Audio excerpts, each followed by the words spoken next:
Trent Alexander-Arnold haddii aan Liverpool ka dhaliyo gool lagama yaabo inaan ku dabaaldego.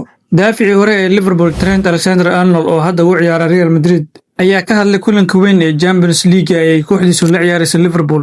Trent oo wareysi bixiyay ayaa sheegay in xiriirkiisa jecel ee Liverpool uusan marnaba isbedeli doonin. Inkastoo hadda uu yahay ciyaaryahan Madrid ah, wuxuu yiri haddii aan dhaliyo gool ma dabaaldegi doono. Markii la sameeyay isku aadka, qof walba wuu garanayay in tan ay dhici doonto. Waxay ahayd mid qoran. Kulanka wuxuu noqon doonaa mid adag. Jawiga garoonkana wuxuu noqon doonaa mid xamaasad leh.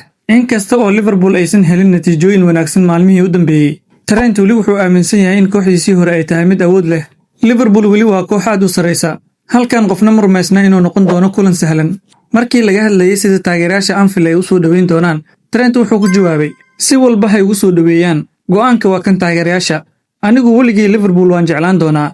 Waxaan halkaas ku helay fursado iyo xusuus nolosheeda oo dhan ila joogi doonta. Xusuusta aan ka leeyahay Liverpool weligeed isma bedeli doonto. Kulankan ayaa loo arkaa mid ka mid ah kuwa ugu xamaasadda badan ee wareegga kooxaha Champions League, iyadoo indhaha kubadda cagta dunida oo dhan ay ku sii jeedaan Anfield.